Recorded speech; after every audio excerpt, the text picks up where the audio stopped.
જય માતાજી મિત્રો, આપણી ચેનલમાં તમારું દિલથી સ્વાગત છે। મિત્રો, અમુક લોકોને એવું લાગે છે કે એ લોકો કમાય છે ઘણું, પણ એમને બચત કંઈ થતી નથી અને પતિ પત્ની વચ્ચે ઝઘડા થાય છે અને બાળકો પણ કહેવામાં રહેતા નથી અને કુટુંબમાં પણ ઘણા બધા અણબનાવ રહે છે। તો જો મિત્રો, આ બધાનું પહેલું ને મેન તો ખાસ કરીને એક જ કારણ હોઈ શકે કે આપણા કુળદેવીમાં, આપણી કુળની દેવી એટલે જો મિત્રો, આપણી કુળની દેવી આપણા ઉપર રાજી ના હોય ને તો તમારા કોઈ પણ બનતા કાર્ય હોય ને એ બગડી જ જોઈએ। તમે કમો ઘણું પણ ભેગું ના થાય।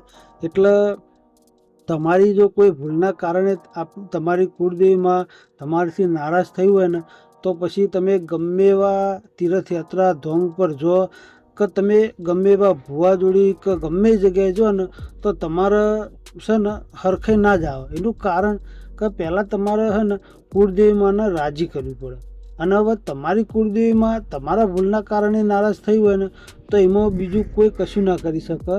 ભુવા બિચારા એમાં શું કરી શકે કે તમે ભૂલ કરી હોય તો એમાં બીજા ભુવા કશું ના કરી શકે। એટલે તમારી કુળદેવીમાંને રાજી તમારે જ કરવી પડે તો જ તમારે હરખી આવે। એટલે મિત્રો, કુળદેવીમાંને રાજી કરવા માટે રવિવારના દિવસે તમારે શું કરવાનું, કુળદેવી માનું મંદિર હોય ને એટલે તમારી કુળદેવી માનું મંદિર, એ મંદિરે જવાનું, માતાજીને દીવા કરવાના અને કંસાર કે સુખડી કે ચોખા કે તમારી કુળદેવી માને તમે જે રોજ માટે નિવેદ કરતા હોય ને એ નિવેદ લઈ જવાનું અને માતાજીને નિવેદ કરવાનું અને માતાજી સામે પલોઠી વાળીને બેસી અને માતાજીને સાચા દિલથી પહેલાં તો પ્રાર્થના કરવાની કે હે મારી માં, હે મારા કુળની દેવી, મારાથી કોઈ પણ નાની મોટી ભૂલ થઈ હોય, જાણતા અજાણતા ભૂલ થઈ હોય તો માં મને માફ કરજે। માં, હું તારો દીકરો છું અને તું મારી માં છે। માં, તું મને માફ નહીં કરે તો બીજું કોણ કરશે? એટલે માં, મને આ દુઃખમાંથી તું ઉગાર। એટલે જો તમે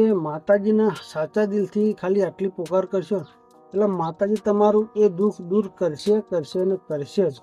એનું મેન એક જ કારણ છે કે માતાજીને છે ને નહીં કોઈ સોના ચાંદી કે ઝવેરાત આ બધું માતાજીને નહીં જોઈતું। માતાજી તો બસ ખાલી તમારા ભાવને પૂછ્યા છે, એટલે સાચા દિલથી કરેલી ભક્તિને પૂછ્યા છે। એટલે પેલી એક કહેવત છે ને કે ઓટલાવાળી રાજી હશે તો ડુંગરાવાળી રાજી થવાની જ છે।